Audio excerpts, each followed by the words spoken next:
Good afternoon, everybody. What is going on?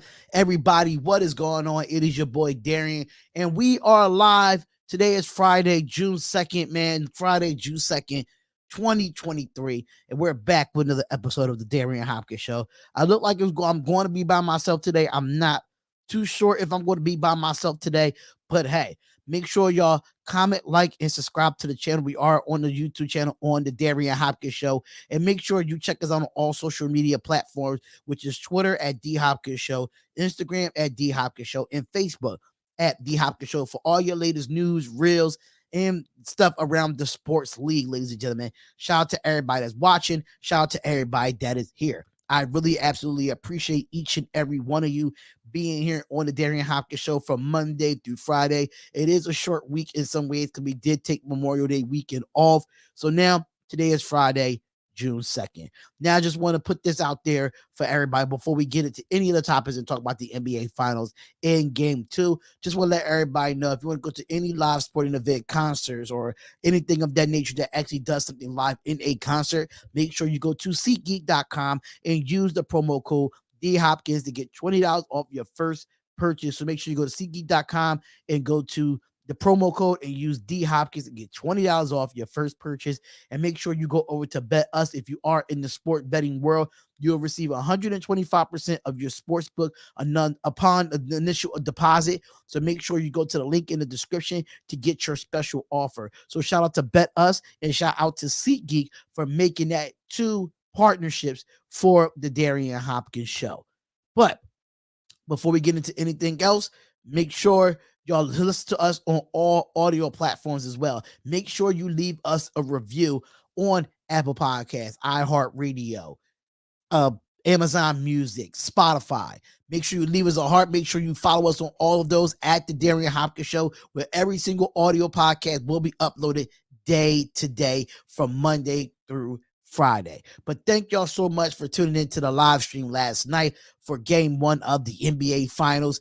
That was a very, very good stream for us, even though that the game didn't turn out how I expected it to be. But hey, it is what it is. It's still 6 more games left to be played, and we have a lot of basketball to be played as well. So I'm going to be live tonight for the WNBA doubleheader tonight. So make sure y'all tune into that around 6 o'clock and 8 o'clock as well. But let's talk about last night's game, ladies and gentlemen. Let's talk about last night's game.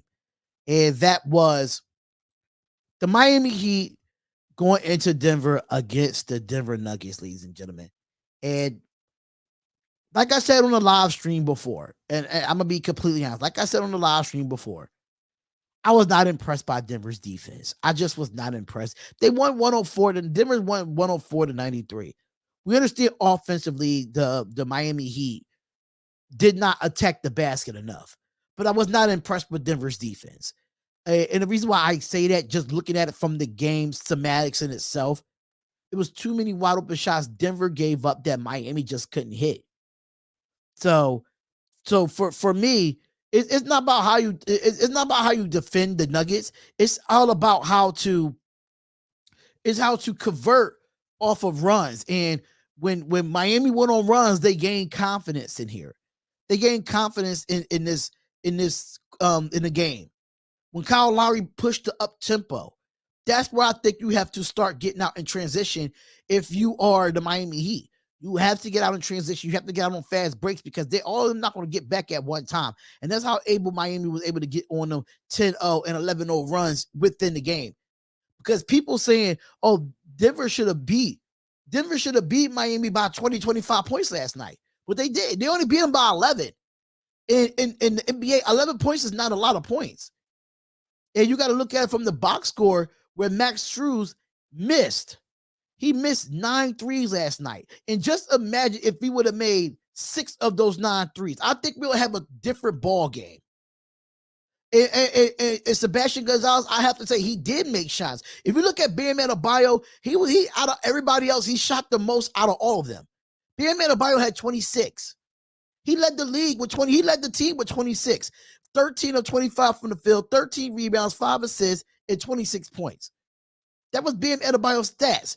But everybody else did not step up. Max Strus 0 for 10 from the field. Then you have him 0 for 9 from the three-point line. with no points in his starting five. None.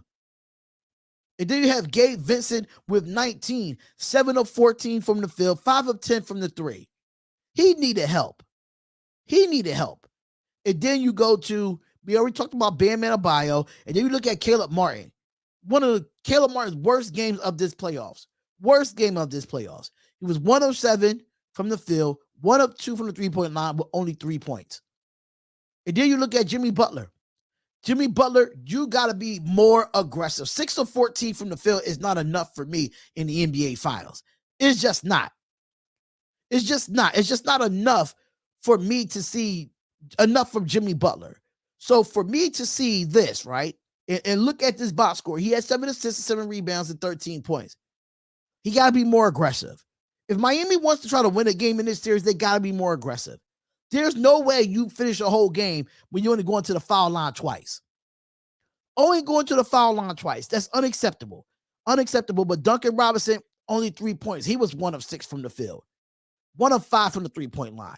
Then you had Highsmith. Highsmith came off and gave them a spark a little bit with 23 minutes, 7 of 10 from the field, 2 of 4 from the three-point line with 18 points. I think he needs to get more time, man. It's not about slowing down just Butler. I'm sorry. It's not just slowing down Butler.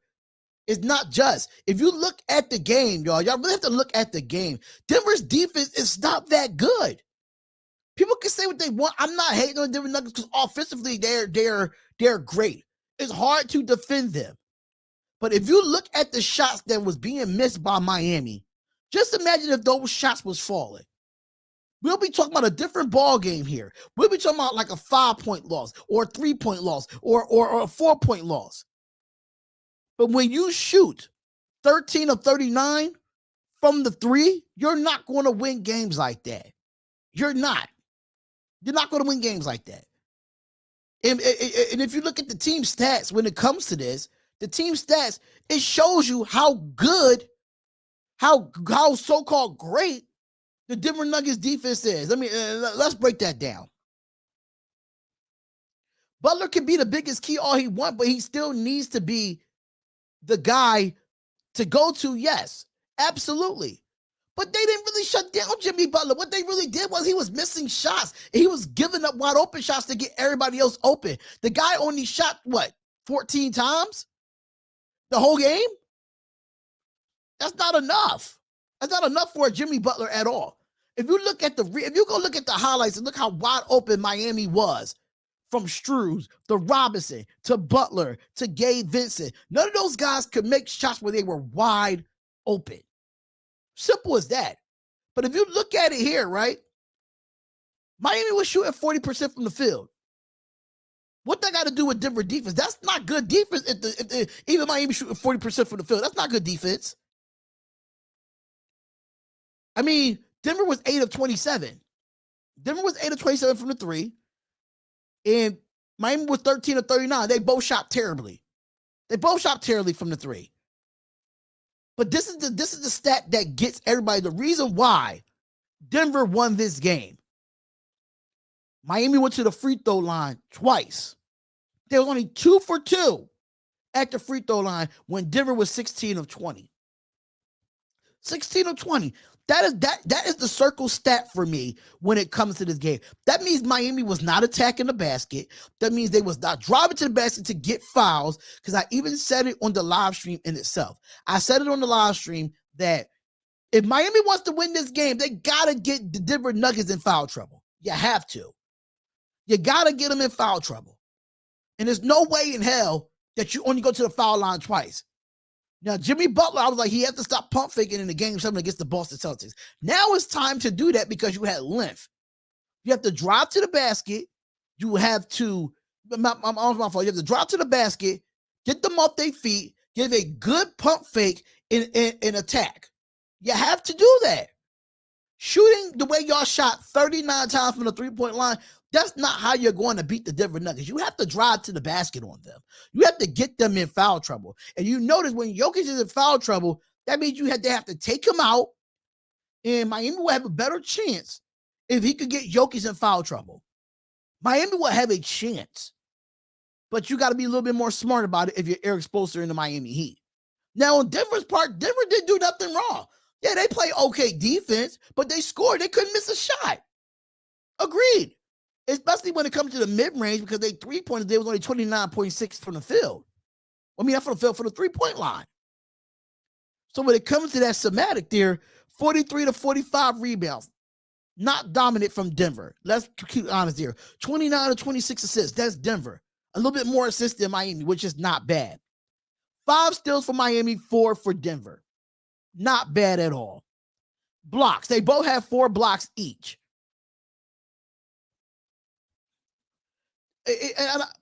People got to understand. Y'all not understand what I'm trying to say. The stats say that Heat won, but overall, Denver won. I get it. But 16 of 20 from the free throw line and 2 for 2 at the free throw line for Miami. That's a stat in itself.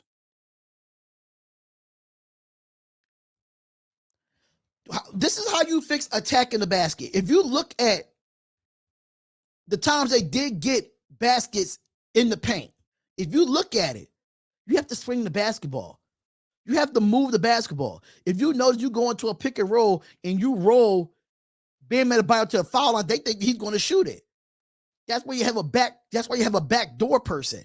And we've seen that multiple times in the game where a lot of those in the paint shots came from backdoor cuts. Jimmy Butler backdoor cut. Highsmith backdoor cut. Because you notice when Bam Adebayo is at the foul line, Jokic have to move up. Jokic have to move up, and you see somebody go into the back door. And you get that, you have to give that second to last pass, that extra pass. So that extra pass is very pivotal. You have to move the basketball. You just can't stand out on the perimeter and let Denver just stay in their defense. You can't do that. You have to move without the basketball with them. Because if all y'all just stand at the three-point line and play an ISO ball, it's going to be a long day for Miami. It's going to be a long day. So in partaking that, you got to get in a high pick and roll, and you have to drive and give the extra pass. You have to do that. That's why I said it wasn't impressive for me to see Denver's defense, because offensively, Miami won this game. If you look at the stats, Miami won this game. If you look at the stats, because Denver didn't shoot the ball well from the three. They didn't. It was 29.6. I can say they shot 50% from the field. That's good. But in my same essence, I still feel like Miami found ways to get back into this game late. And if I'm Eric Spoelstra and I'm the Miami Heat, you're looking at that. You're looking at it. How do we go on those 10-0 runs? How do we go on those 11-0 runs? How can we do that on a consistent basis? A consistent basis for the Miami Heat to be successful. No, I'm good. I'm absolutely good. But it's a lot of things that you can look into from this game here. You can look into a lot of things from this game here. And I'm going to be completely honest. Nikola Jokic is a dog. He is. It's like he's one of the harder defenders to defend. He's a top 5 player that's hard to defend. Absolutely. He's hard to defend because of his size, even though he doesn't have the good lateral quickness. But he's a problem offensively. I don't think he's great defensively, but I mean his body and his length can intimidate people. It really can. But I just think defensively, I mean, you can figure out some things against Nikola Jokic defensively. You can. Offensively, nobody can stop Nikola Jokic at this point. Nobody. I don't see nobody defending him at all when it comes to that. So if you want to look at the Denver Nuggets, right, and you want to look at things, you want to look at the matchups of this. You have Aaron Gordon, you have Michael Porter Jr., you have Nikola Jokic, you have Jamal Murray, you have Kentavious Caldwell-Pope. You had only 4 of the 5 starters in double figures last night. 4 of the 5 starters in double figures, where you had Aaron Gordon play 36 minutes. 36 minutes, he was 7 of 10 from the field, 6 points and 16. 6 rebounds and 16 points. I apologize. Michael Porter Jr. played 43 minutes, 5 of 16 from the field, 2 of 11 from the three. Surprisingly, for Michael Porter Jr., only had 14 points. He had Nikola Jokic. He was 8 of 12. 8 of 12, 1 of 2 from the field, 10 rebounds, 14 assists, 27 points. Jamal Murray, 44 minutes. He played damn near the whole game. I don't think Jamal Murray even got out the game at this game. And 44 minutes, 11 of 22, 2 of 7 from the field, 6 rebounds, 10 assists, and 26 points. Caldwell Pope played 36 minutes, 3 of 8, 1 of 3 from the field. 1 of 3 from the three-point line. 3 rebounds, no assists, and 7 points. Bruce Brown gave you 10 off the bench. So if you look at the first half of this game, the first half was going through Aaron Gordon. The first half was clearly going through Aaron Gordon. He was the first player in double figures in the first quarter. And that was the mismatch. And I think everything else fell into place for Denver because that was the only mismatch that they really had. Who are you going to put on Aaron Gordon? And I was saying that multiple times in the live stream. Who are you going to put on Aaron Gordon? Because Aaron Gordon was going up against Gabe Vincent, too easy. Going up against Caleb Martin, too easy. Going up against a little bit of Jimmy Butler in some instance, too easy. Defensively, he's just overpowered. I mean, with the whole Michael Porter thing, Michael Porter's just lengthy. He's not physical, but he's lengthy. So he can stretch the floor because of his size. And that's what makes Denver win the way they win because of their size. And I'm not mad at Denver. I'm not mad that Denver won. I'm not mad at that. But what I'm going to say is Miami going to have to attack to get these guys in foul trouble. So you have to put in your set. So Denver have to put in a second unit and go small. That should be the strategy going into game 2. You have to get Denver Nuggets in foul trouble for them to take their bigs out and for them to go small so the matchup can be better. But if the matchup is not going to be better because you're not attacking the basket, that's the problem. Either way, for Miami, that has to win this game, right? For Miami has to win this game, I think you're going to have to start Kevin Love some way, somehow. You're going to have to start Kevin Love. I don't know if you got to start 3 big men, Cody Zeller, Bam Adebayo, and Kevin Love. You're going to have to do something because you're going to have 2 small guards. You're going to have to. You're not going to be able to win games of you playing small. You're just not. Shooting jump shots, if you're going to shoot jump shots, you have to make those shots. Because if you don't make those shots, you're going to struggle. So if you got to start Cody Zeller for like 10 minutes and put in Bam Adebayo and Kevin Love as your 3 backcourt, then that's what you got to do.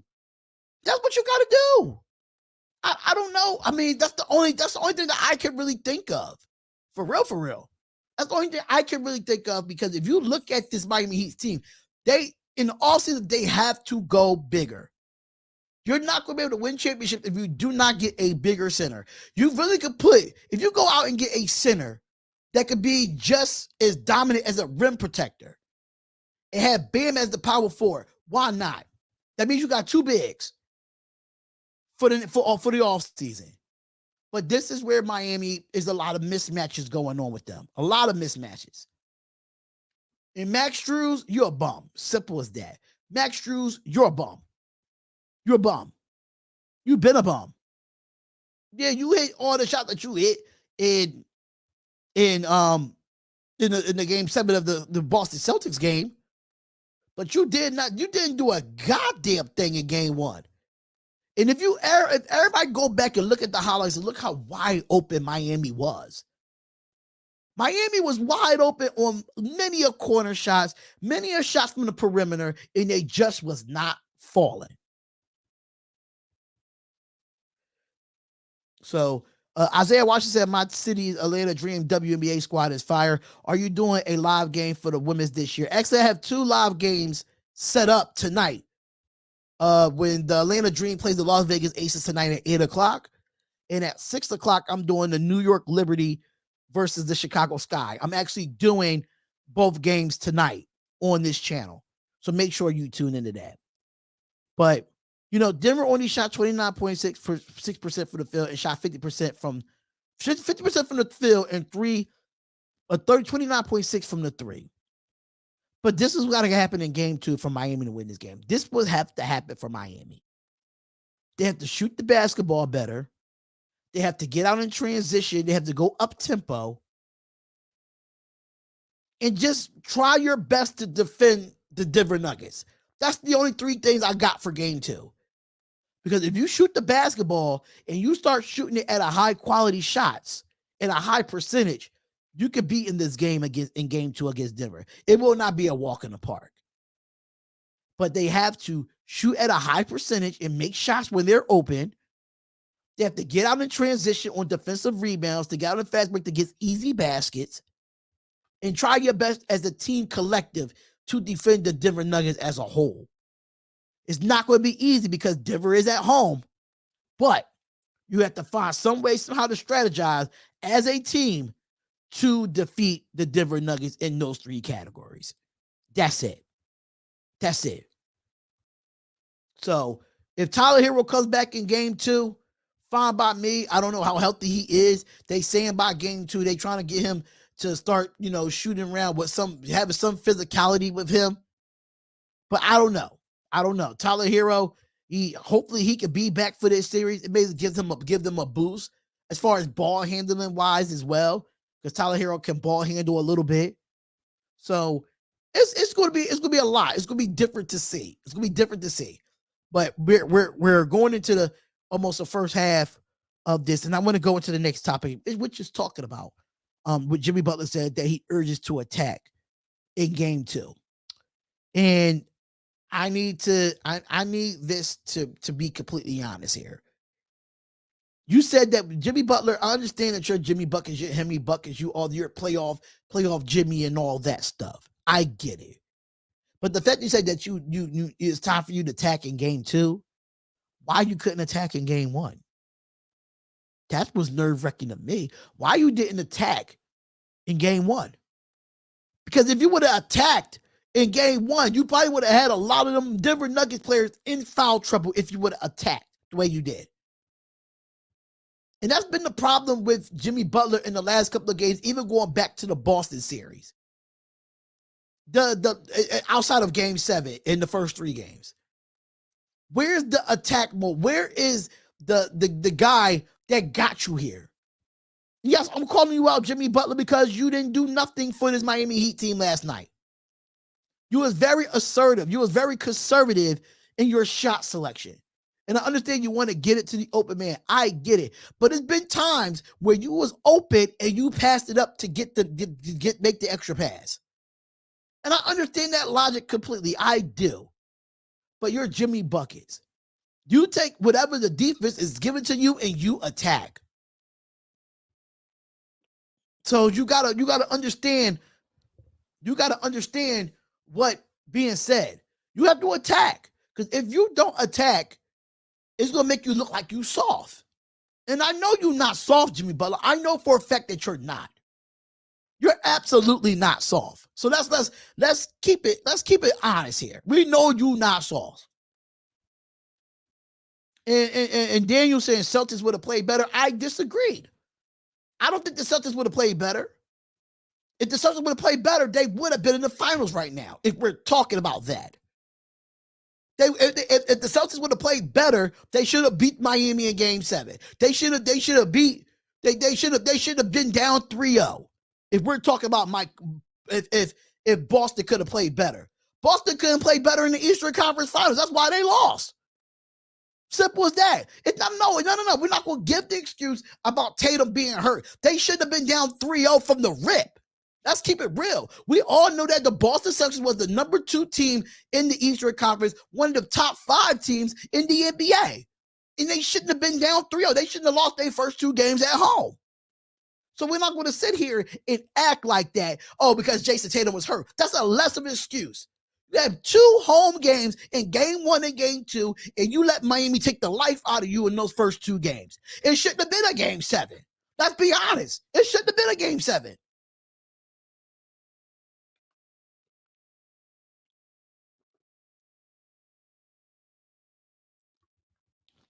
If these teams like the Lakers and the Boston Celtics are so great, why are they not in the finals?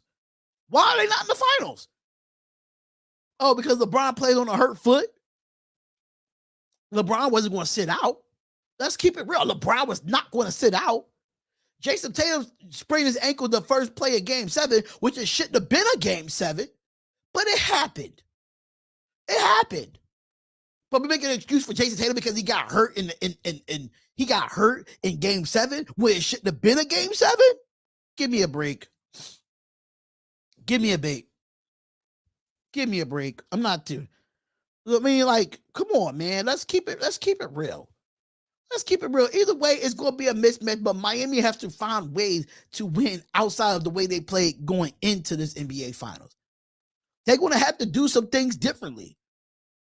100%.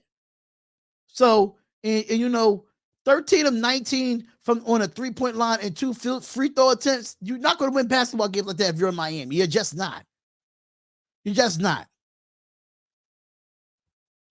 They drove the car pretty smoothly, but I feel like losing. The thing about it is, Denver was supposed to win by at least 20 or 25 points. Miami lost by 11 because of the runs that they went on in the third and the fourth quarter. If you look at the box score and you look at the quarters of the game cast, if you look at it, and I'm gonna give you these numbers. In the first quarter, Denver 29-20. Denver only had 9 points on them. In the second quarter, Denver 30, Miami 22. That's only 8 points in the second quarter. 25-21 in the third quarter. Denver only beat that quarter by 3 points. It did 30-20 in the fourth quarter, 10 points. It was very doable that Miami could come back in this game. It was very doable to looking at the game cast and looking at quarter by quarter that Miami was in the game every quarter. Miami was in the game every quarter. If you look how Miami scored. So they just got to find ways to make shots. They got to find a way to make their open shots and take whatever Denver is giving them and make the best out of it. You're going to have to. If you keep missing shots, you're not going to win this series or not win a game at that. So hopefully we'll figure out why Kevin Love has not been playing. He's been suited up, but he has not been playing. I don't know why he got out the rotation of that. And then you got to look at it from, is Max Strus going to bounce back from how he played in game 1? But it will all be figured out. But going back to Jimmy Butler, man, Jimmy Butler said in the press conference that you have to attack. And it's 100% agree. You have to attack there. Because if you don't attack the paint against this Denver Nuggets team, and you're going to try to live and die by the 3 against them, you're going to lose. Simple as that. You're going to lose. There's no way in hell that you're sitting here and you think about, it urges to attack. You should have been attacking in game 1. You should have been attacking in game 1.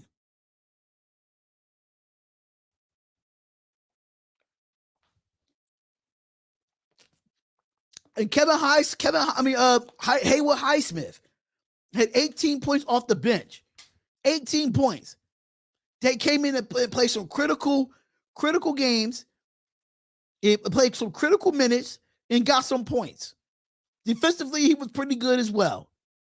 And and another thing, you don't want to go high off the pick and roll, and you don't want to go over the pick and rolls anymore. If I am Caleb Martin and I am the Miami Heat, don't go over the pick and rolls. Go under.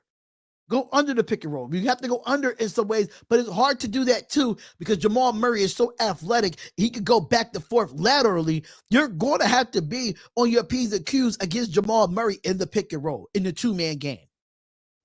But if you notice that when they go over the pick and Jamal Murray try to drive and then he side steps for the shot, you're out of position. So if you try to go under the pick, it's going to be hard for you to go under the pick because you got to use your lateral movement to stay on point with Jamal Murray. Because you know when they play the 2-man game and you go over the pick and you get back into your stance, they're going to find an open person. So you got to be smart about how you play defense in this 2-man game with Jamal Murray and Nikola Jokic. So thank y'all so much for tuning in to Anthony Price, Real Goons TV, Kevin Lockyer, RC, Sebastian, Daniel, Sanchez, everybody that's in the chat, man. Everybody's in the chat. Thank y'all so much for tuning in. But game 2 of the NBA Finals will be on Sunday, which I'll be live here on the channel at 8 o'clock Eastern Standard Time. But we'll definitely be there talking about that and talking about the whole Jimmy Butler thing and the whole see if Miami can actually bounce back from this. So we have some more news in the NBA about Ja Morant. So Ja Morant, man, and I'm gonna be you can no, I'm not going already. No, I'm just saying. I'm just shouting out everybody. Just shouting out everybody. That's all. I'm not going already. I'm just shouting out everybody. That's all. But Ja Morant, man. More news about Ja Morant. I know this is like a recurring thing, but Adam Silver has came up with a actual decision in a ruling for Ja Morant. So, according to ESPN, they said NBA Commissioner Adam Silver indicated that he reached a decision regarding the league office looming the disciplinary action against the Memphis Grizzlies superstar champion. The Memphis Grizzlies superstar Ja Morant, but wait until after the championship. In the finals that announced their punishment. B-Town Breakdown. I just did a whole 30-minute segment of talking about the NBA finals. I said it already. What happened to the Miami Heat was they only lost by 11, so they didn't get blown out.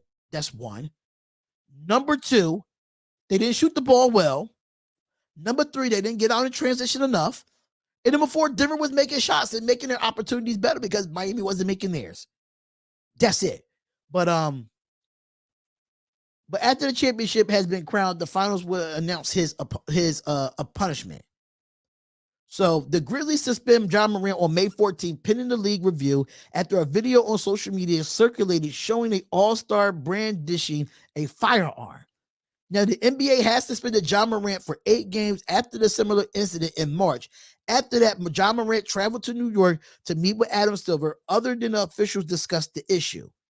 Now, during his annual conference before the NBA Finals opener, Adam Silver said the history of prior acts in the individual player history will be considered as an assessing of what the discipline is appropriate at this time. And then he says that we uncover a fair amount of additional information that I think is since the first asked about the situation, Silver said on Thursday, that I will say probably it could have been brought to the head now, but we have made a decision, and I believe the Players Association agrees with us that it will be unfair to these players and these teams in the middle of a series to announce the results of this investigation. Given that we are focused on this offseason, he has now been suspended by the Memphis Grizzlies indefinitely, as nothing will have been changed anyway for the next few weeks. It seems the better park it at the moment, at least any public announcement in my sense, now that is shortly after the conclusion of the finals will be announced the outcome of this investigation. Now, asked if Morant 8-game suspension was light of hindsight, is Silver said that Morant came across a heartfelt and serious during that March meeting. So, my thing is this with Ja Morant. I think he's going to get suspended, but I think it's going to be a bigger suspension. It should be more than 8 games that you gave him last time. That, to me, it was a slap on the wrist. I understand that Ja Morant did not commit a crime. I understand that Ja Morant didn't shoot anybody. He didn't kill anybody. But in the same instance, you're working for a multi-billion-dollar brand in the NBA. Not $1 million. They're $1 billion brand. That's just my opinion. But the NBA is who you work for. So in the workplace, as you being a public figure, is you being a NBA superstar, a black NBA superstar is that. You got to do things right. You got to do things differently. You got to do things differently. And I feel like Adam Silver is going to come down with a harsh suspension. And deservingly so. Deservingly so. People say that I think he should be suspended for at least 30 games. That's me. 30 to 35 games. That's just my opinion. Because if you wouldn't have did this again, all this wouldn't be happening right now. I don't understand how you don't learn from your first incident. You went to New York and had a meeting with the commissioner of the NBA and gave a heartfelt speech saying that it would never happen again. And 2 months later, you'll do it again. So you feel like you could do what you want as you, John Morant. You can't do what you want in this league because I'm John Morant and I'm a superstar and I got all this and I got all that. Absolutely not. People think that he needs a new scenery and get out of the Memphis franchise or get out of the city of Memphis. It doesn't matter where John Morant goes. He's going to try to do what he wants to do. Period. Because you're an NBA superstar. You're one of the top 5 players in the league. As far as explosive-wise, as far as your game is. And you think you can do what you want. I completely disagree with that. I think it should be 30 to 35 games. And I applaud Adam Silver for not trying to mess up the NBA finals. People want to focus on the NBA finals. They want to focus on basketball. They don't want to focus on being the highlight of John Morant because once the news drop, it's going to be all over the social media circuit. It's going to be all over the sports media circuit. It is going to take away from what the NBA finals is right now. So it's smart for Adam Silver to not announce the situation with John Morant. It's smart. It's genius of them to do that. Because you're taking away the fun away from basketball. No matter if Miami lost by 11 last night, so what? You're still not taking away from you're not taking away from the game because of John Morant's stupidity. You're just not.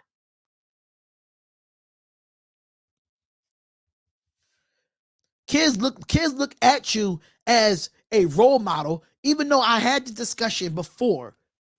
In the topic got heated on the Darion Hopkins show, which I did not post on the audio podcast. Because I thought it was inappropriate. But John Morant probably don't look at himself as a role model, but the kids look at you as a role model. So you got to think about what the kids think.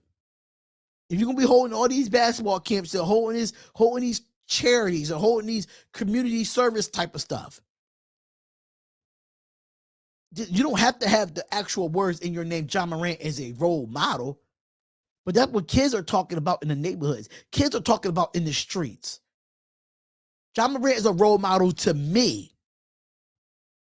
He's not saying to himself that he's a role model. Probably not. But it's kids on social media that look up to their favorite players. They look up to a Steph Curry. They look up to a LeBron James. They look up to Jamal Murray's of the world. Luka Doncic. You got to be mindful of what you put out there on social media. And that's just for anybody in the world. Anybody in the world. You got to look out for what you look out on social media. Yo, they pushing the street life agenda on our kids so much to where they feel like they need people in the streets to respect them. I mean, that's based off the optics. You're right. That's based off of it. I can agree to. But the street life agenda and John Morant, he has to understand that his surroundings cannot be his surroundings anymore. Because if this happens again, after you get whatever type of suspension that Adam Silver wants to get, doesn't matter.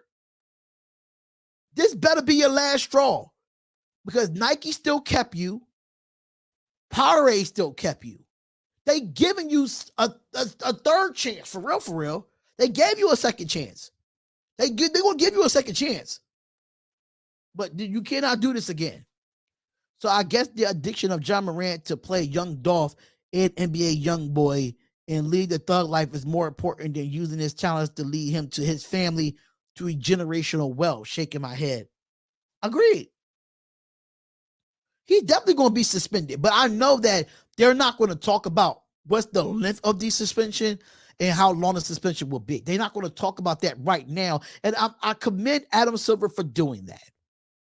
I commend him for doing that because you don't want to take away the ratings from the NBA Finals. You don't want to take away people talking about the NBA Finals. We all know if the NBA, Adam Silver announced the suspension of John Morant, that is the hottest topic in the sports media right now. That'll be the hottest topic about John Morant. So I commend the NBA and I commend Adam Silver for not telling the decision just yet. I say 30 to 35 games are cool. I say 30 to 35 games. That's for me. 30 to 35 games for John Morant. It should be no more than 35. But who knows?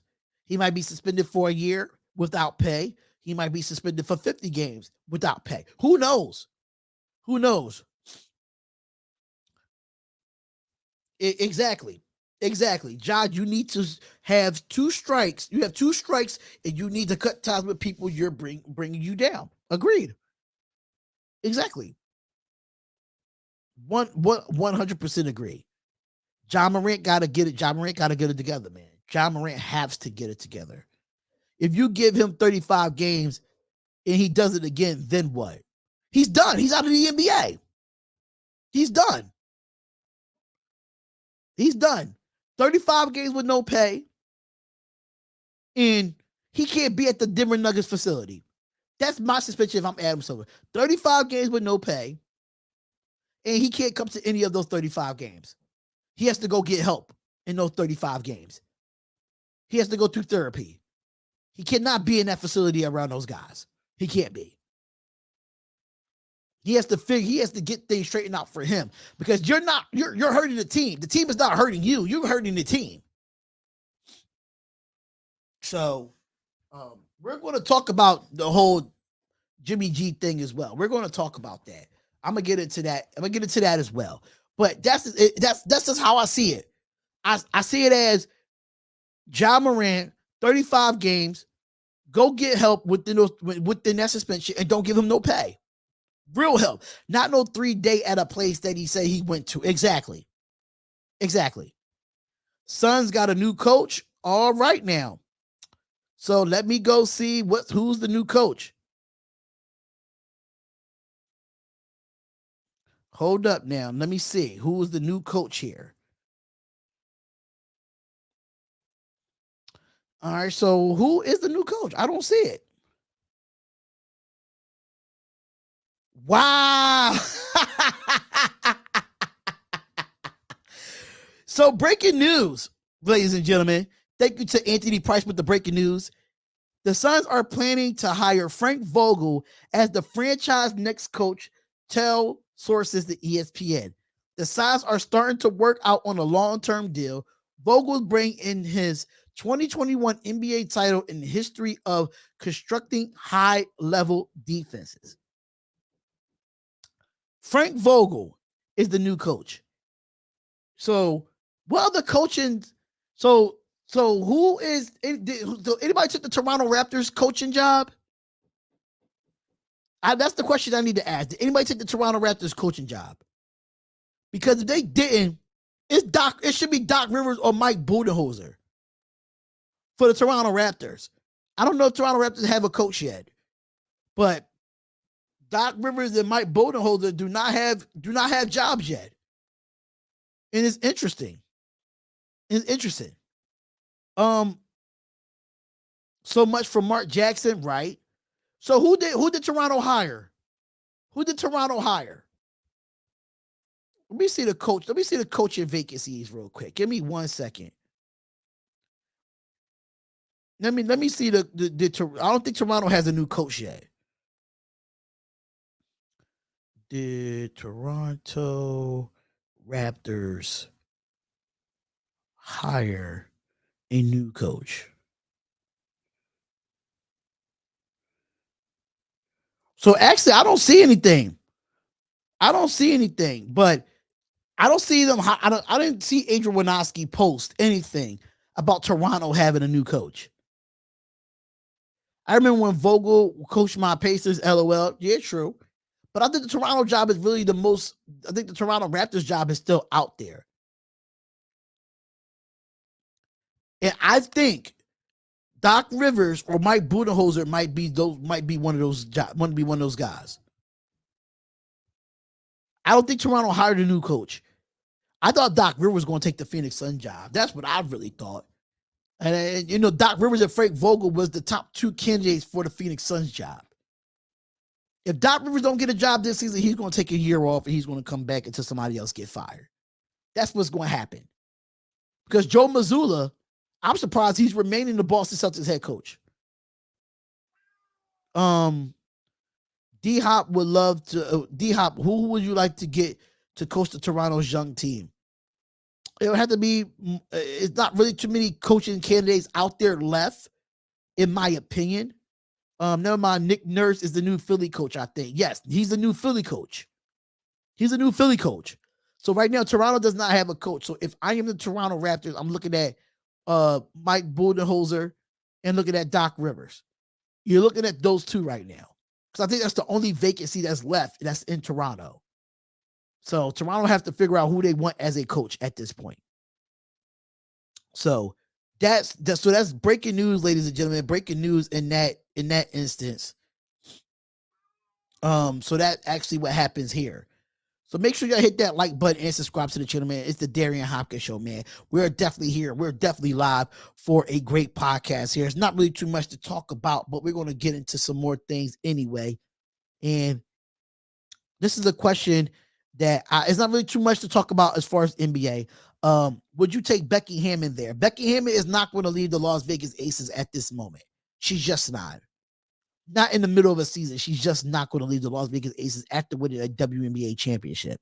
I think that's just not going to happen. They should have got her where they should have got her. That's my whole situation with that. They should have got her when they got her. But she just won a WNBA championship with the Las Vegas Aces.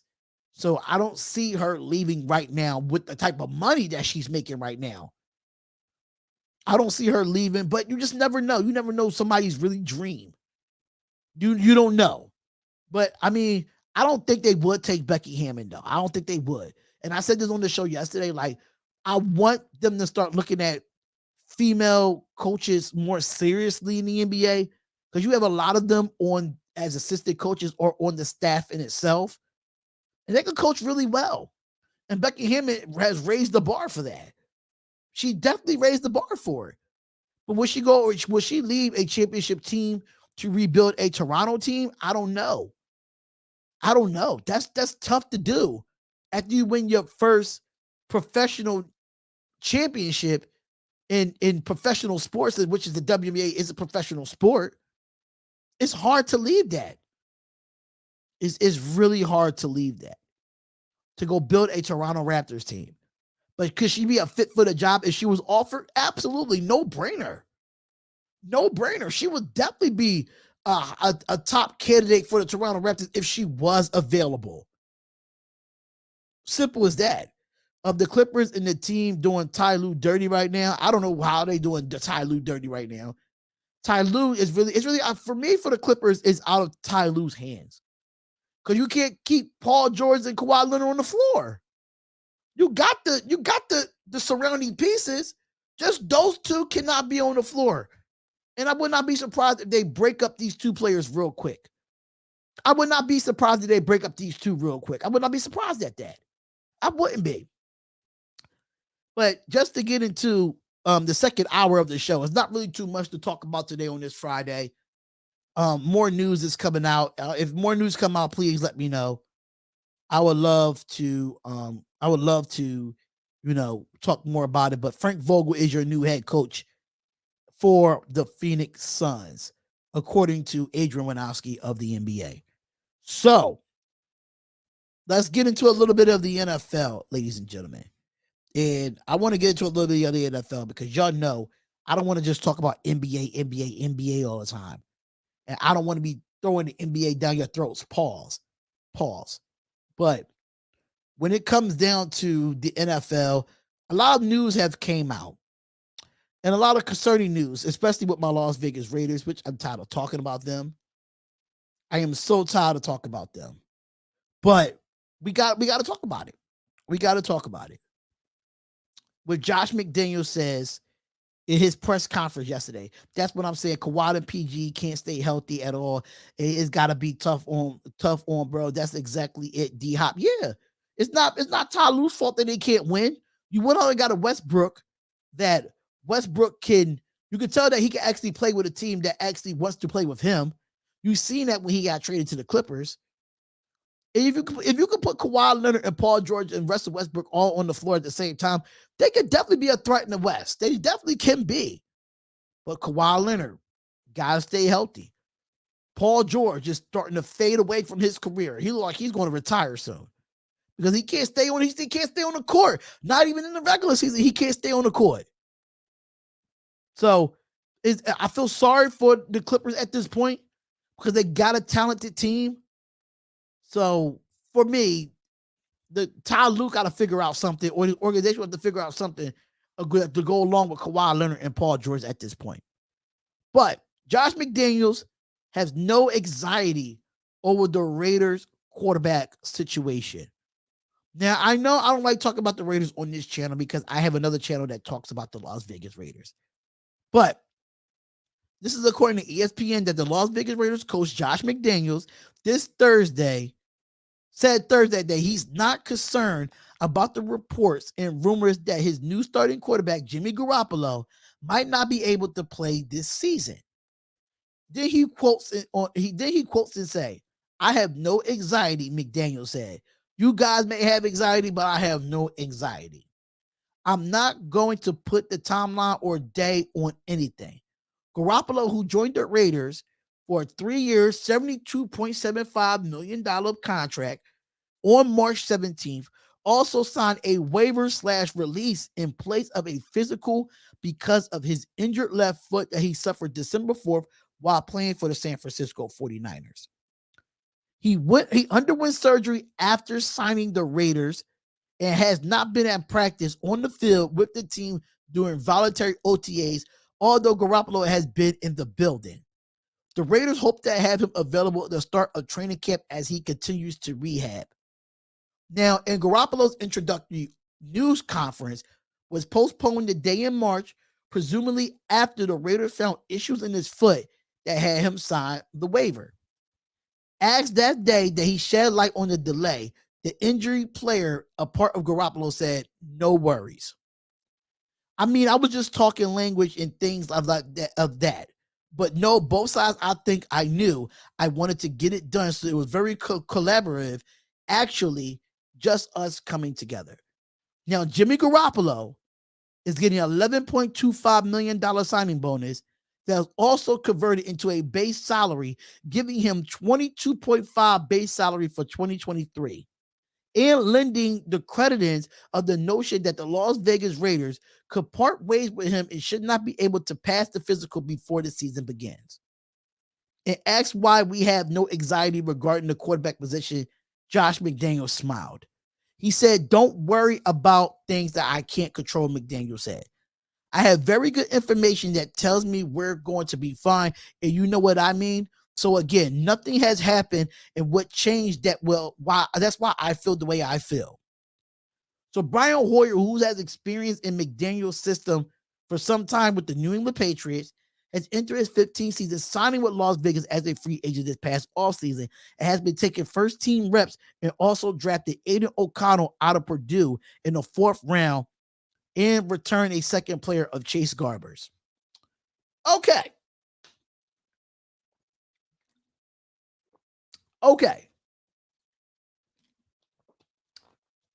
This is what I have to say as a Raiders fan.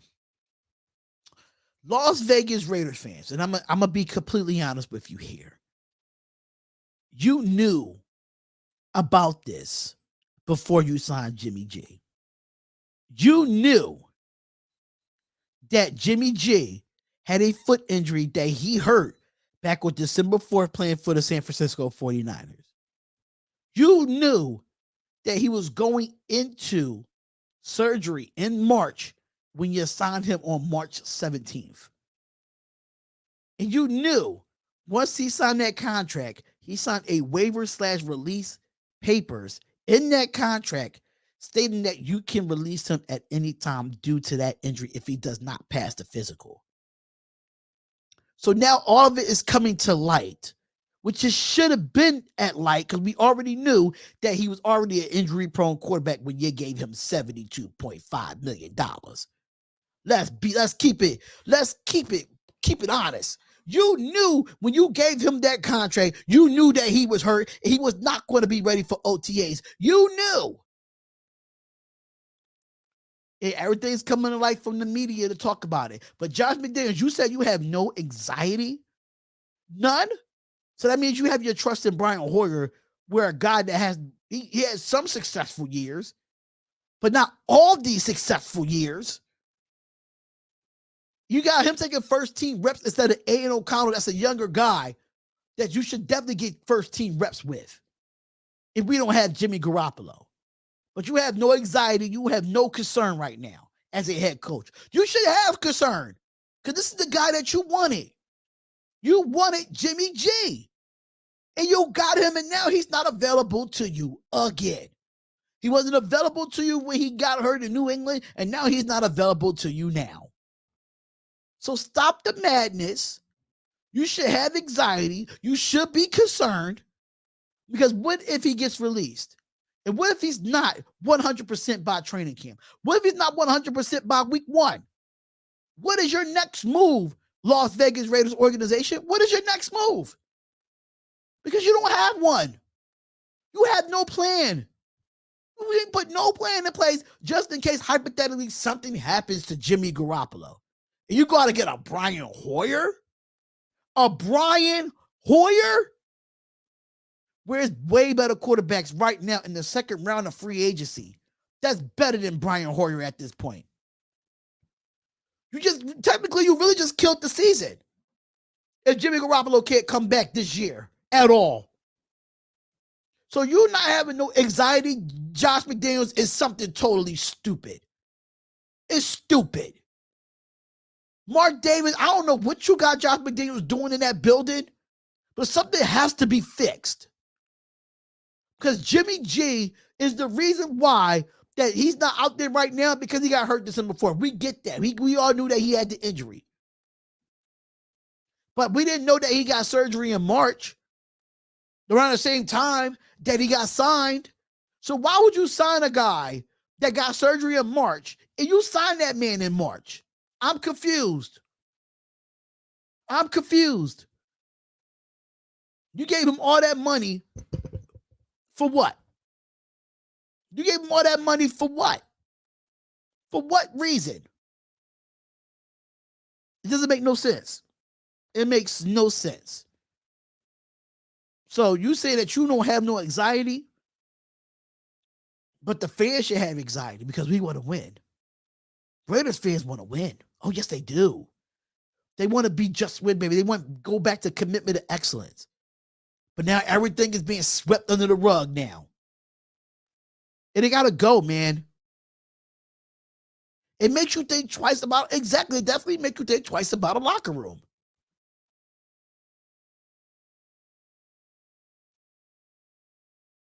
It's just time to think you should get rid of Brian Hoyer and go get a different quarterback that's going into it. Go get a different quarterback, man. Dead ass. You got to go get a different quarterback. I can't deal with this. And just to nip it in the bud, Tom Brady's not coming back. So Raider Nation, if you're listening to this or you're watching this, get it through your thick ass heads. Get it through your, especially the Raider Nation fans, because y'all blew up. Y'all, especially y'all content creators, y'all blew up.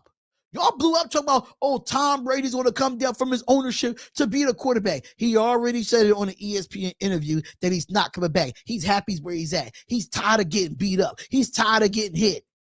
He's officially retired. Get over it, Las Vegas Raiders fans. Get over it, Las Vegas content creators. Get over it. Stop the Tom Brady talk. He's not coming out. He's a minority owner of the Las Vegas Raiders, and he's making his passive income that way. Nip it in the bud today. Nip it in the bud. So, Anthony Price, hell no. Carson Wentz is not coming to the Raiders. If he comes to the Raiders, I don't think I'll watch a game. I don't think I'll watch a game. But I heard they were talking about Carson Wentz supposed to be going into the booth, if I'm not mistaken. That's what I've heard, but I don't think he need to go in the booth either. That's another story of another time. Another story of another time. And we're going to get to a few other topics that I have. Let me see if I could go to it. If I could go back to it. I don't know where it went.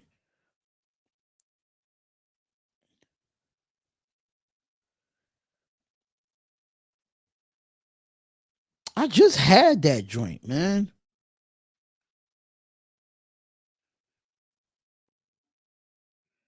I got to go back to Bleacher Report real quick.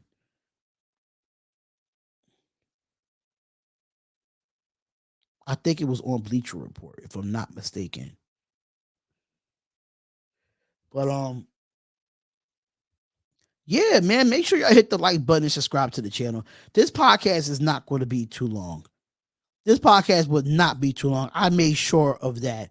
That it's not going to be too long. I didn't want to make it too long of a podcast. I don't want to keep you all around for 2 hours long, especially without my co-host being here at the time. So make sure y'all hit the like button, subscribe to the channel. If you're listening from different ways or different ways, make sure y'all do that as well. Make sure y'all use the SeatGeek promo code DHopkins to get $20 off your first purchase. But the last topic of today, ladies and gentlemen, the last topic of today that I have, because it's not really too much to talk about. I mean, we talked enough about a whole 30 minutes about the NBA finals and stuff of that nature. But we're going to go into some free agency for the NFL as well. Free agency. What team of remaining 2023 NFL free agents would like? Now, it's a few teams that need a quarterback, such as my Las Vegas Raiders. And I said this on this show multiple times, that Teddy Bridgewater is still out there as a free agent. Now, it was tempting to go after Tom Brady here, but really, truly seeming to retire this time when it comes to Tom Brady. The bid comes to minority owner to the Las Vegas Raiders, which I just talked about in the last segment. Instead, we'll go steady hand of Teddy Bridgewater, who isn't likely many games altering mistakes as a quarterback like a Matt Ryan or a Carson Wentz. But those two combined for 22 interceptions last season. Now, Bridgewater hasn't been a regular season starter since 2021 and suffered a finger injury late last season with the Miami Dolphins. However, he started 14 games for the Denver Broncos 2 years ago and finished with 18 touchdowns, 7 interceptions, and a 94.9 passer rating. While Bridgewater doesn't tend to stretch the field, isn't much of a running threat, and he's experienced game manager who can take advantage of the talent around him. Now, Bridgewater wouldn't lift our free agent squad to many victories, but he's poised and experienced and accurate with a 66.4 career completion percentage. I can see a quarterback like Teddy Bridgewater coming to the Las Vegas Raiders and being very manageable for us, or I wouldn't say in other ways. I mean, the trade for Trey Lance, people talked about, and other quarterbacks that probably need places to go. But right now, the most intriguing place to go to right now, and like everybody got their quarterback, is the Las Vegas Raiders because of the Jimmy Garoppolo situation. So the next position that they have when it comes to free agent is running back. Now, there's a few teams that need running back here. And the starter is Ezekiel Elliott, and the RB2 could be J.D. McKissick. Now, since teams rarely go to one every down back these days, we're actually filled up with 2 start in the starting lineup. With Ezekiel Elliott getting a starting nod, he is very capable of even being a runner or even lost a step of what they have been saying. While Elliott only averaged 3.8 yards a carry last season and rushed for 12 touchdowns and handled on 248 touches. Ezekiel Elliott played well enough, and some members of the Dallas Cowboys like to see him back this season. But there's a lot of people not only on the team, but the organization would love that. Dak Prescott said during the appearance on the Adam Schefter podcast and with Adam Schultz of the Cowboys country. Elliott is best used as a committee at this point in his career, so we'll pair him with the underrated receiving running back, which is J.D. McKissick. McKissick was limited to 8 games last season with a neck injury, but he caught 27 passes for 173 yards in those contests. He averaged 4.4 yards a carry, and his average was 46% receptions over the last 4 seasons. The next one is wide receiver. DeAndre Hopkins, T.Y. Hilton, and Jarvis Landry as a slot, as far as the free agents go. Now they ain't say nothing about Nick Foles.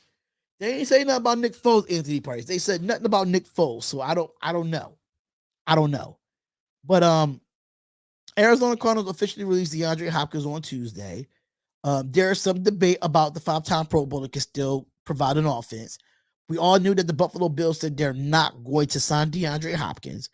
I asked one veteran of the team executive that's still there. He answers via text. Not much. He can't run it. He can't run anymore, according to Albert Breer wrote. Another answer was pretty different. That he's still a good player, good route runner, and big physical target that can play the ball in the air, and he's still a threat. So Hopkins' last 6 games last season with the PED suspension, but he caught 64 passes for 717 yards, 3 touchdowns on 9 outings. At that rate, that would have finished a 17-game season. He would have had 99 catches, 1,354 yards, and 6 touchdowns if he would have played all year. So he's clear to be the choice for wide receiver 1. But for finding a second perimeter wide receiver was kind of tricky. But Bleacher Report said go with T.Y. Hilton. He caught 7 passes for 121 yards in 3 games at Dallas into the last season. He has an inside-outside versatility, 1,000-yard campaigns on his resume, and he clearly has something left in the tank. In the slot, we could go with Jarvis Landry. Now, Jarvis Landry is a little bit different here. Now, Jarvis Landry, I can see him going back to the Saints, but they do have a quarterback in Derek Carr that could get him the ball. But in the slot, Jarvis Landry, who admittedly has battled injuries over the last 2 seasons, while Landry has topped 1,000 yards in 2019, and he has 5 Pro Bowls and also can provide a special teams value. You have tight ends like Cameron Brate and Mercedes Lewis. You have offensive linemen. We have Taylor Lewan, Dalton Risner, Ben Jones, Roger Stafford, and Eric Fisher. Now, if the Las Vegas Raiders want to look at offensive line, look at these guys that I'm the Las Vegas Raiders. Look at these guys. For defensive linemen, you got Frank Clark, Shelby Harris, Levano Joseph, and Javion Clowney as your starters that's still out there in free agency. And then at linebackers, you have Leonard Floyd, Deion Jones, and Kyle Van Noy. The sub package could be Miles Jack that you could go out and get. So it's so many defensive players, especially looking at defense. I would love for the Raiders to look at any of these guys at this point. Now, cornerback, you got Ronald Darby, Marcus Peters. As far as the nickel, Bradley Roby, and in the dime package, you have Eli Apple. So you have those free agents there. And then you have Adrian Amos and John Johnson III that you could use right now as far as the starters go. Special teams, you got Robbie Gold, Andy Lee, Clark Harris, Byron Pringle, which is a good return specialist for them. So if you look at all these guys, right, and they all still in free agency, mind you, the second wave of free agency is right around the corner. I think it's like a week from today, if I'm not mistaken. A week from today.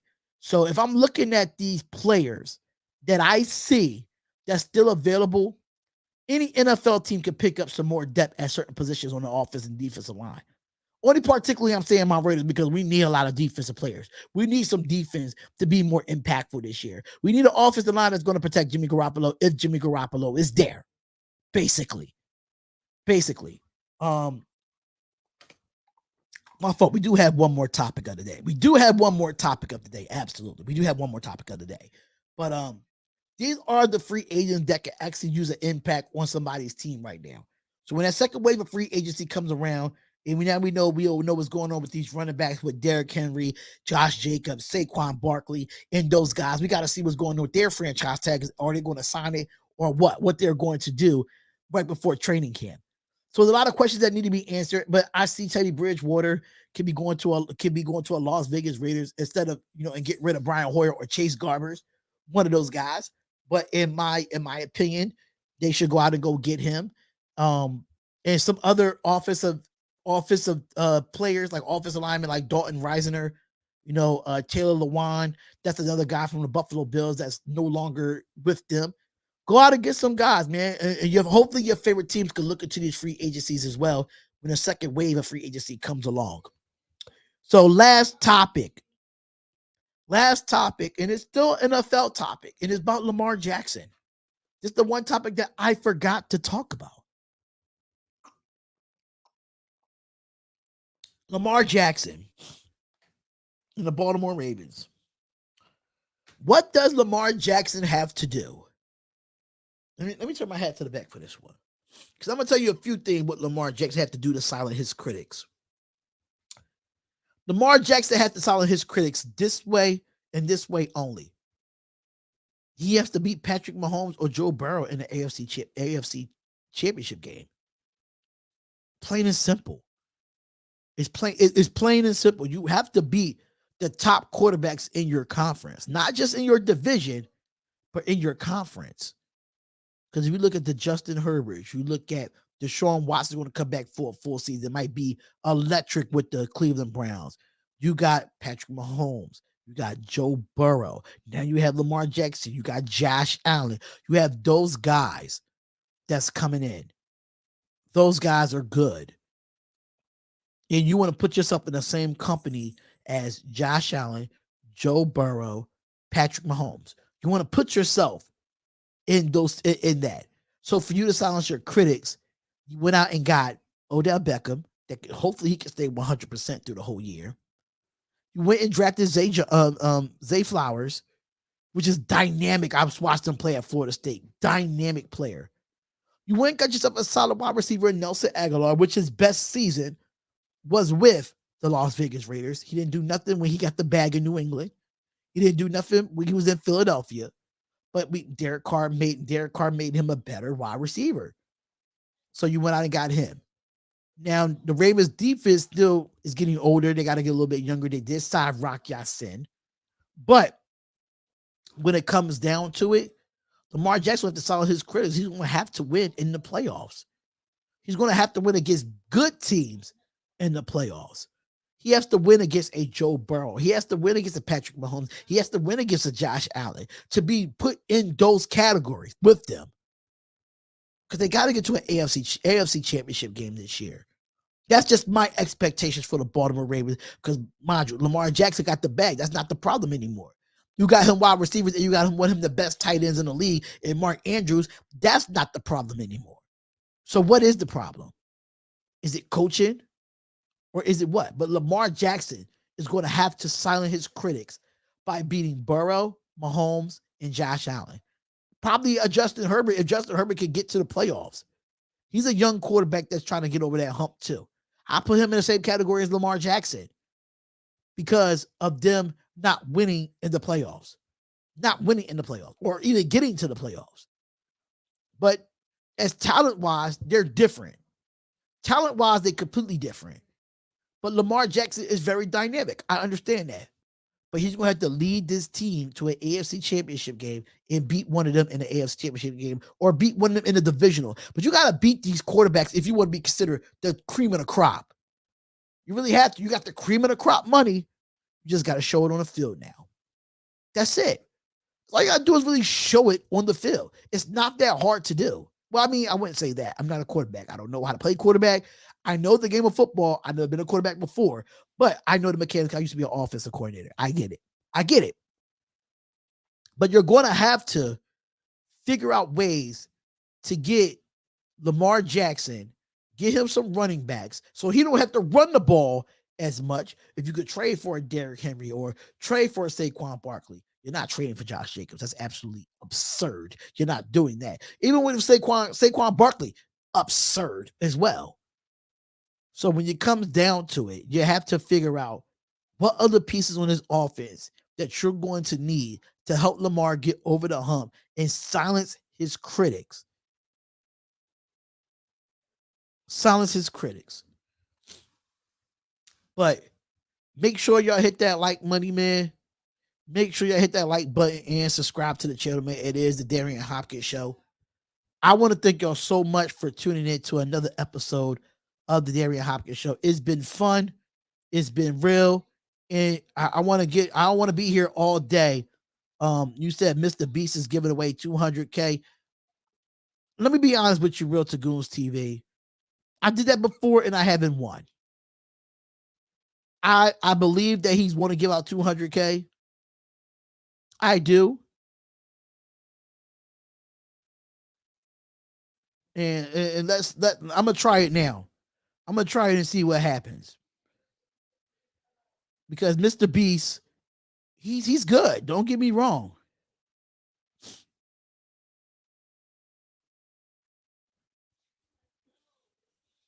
So I'll see. Mr. Beast giving away 200K. That's fine. But you can loop it and use different emails. I'm gonna try it. I'm definitely going to try it.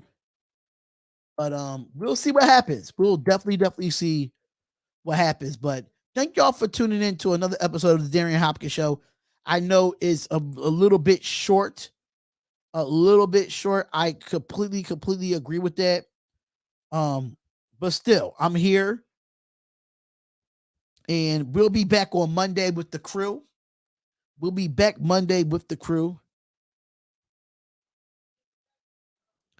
Oh, it said this shop cash gift is not available. It said it's not available. So I don't think it's true or not. But same phone number. Oh, I don't know.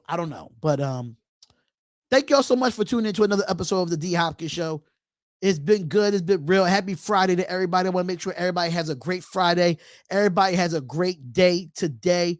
Have a good weekend. I will see y'all back at 6 o'clock Eastern Standard Time for WNBA action. We do have a doubleheader tonight for WNBA action. Make sure you comment, like, and subscribe to the channel. And that's called the Darion Hopkins Show. Follow me on Instagram at DHopkinsShow. Follow me on Twitter at DHopkinsShow. And follow me on Facebook at DHopkinsShow. Make sure you're listening to the audio podcasts on Apple Podcasts, Spotify, Amazon Music, and iHeartRadio. Make sure that you leave us a review. Man, we'll love to hear what the fans got to say. Leave us a review on Apple Podcasts. We'll love to get that. Give us a 5 stars, give us a 1 star, give us a 3 star. It doesn't matter. Let us know how you feel about our podcast through Apple Podcasts, Spotify, iHeartMusic, and Amazon Music as well. Make sure you go to SeatGeek.com and use the promo code DHopkins to get $20 off your first purchase on sports events, live events, and everything of live concerts of that nature. Go to SeatGeek.com and use the promo code DHopkins and get $20 off your first purchase. And if you want to get into the sports betting world, you want to do any MLB betting today, make sure you go to Bet Us and get 125% of your sports book upon the initial deposit using the link that's in the description as well. And the D-Hop Nation t-shirts are available. The Discord is in. I got to put the Discord in the comments as well. But make sure y'all go check out the D-Hop Nation t-shirts. The link is in the description as well. But thank y'all so much for tuning in to another episode of the Darion Hopkins Show. And we'll see y'all Monday. Same time, same place. I love y'all, man. And I will see y'all at 6 o'clock tonight for some WNBA action. I love y'all and see y'all Monday afternoon. Peace out.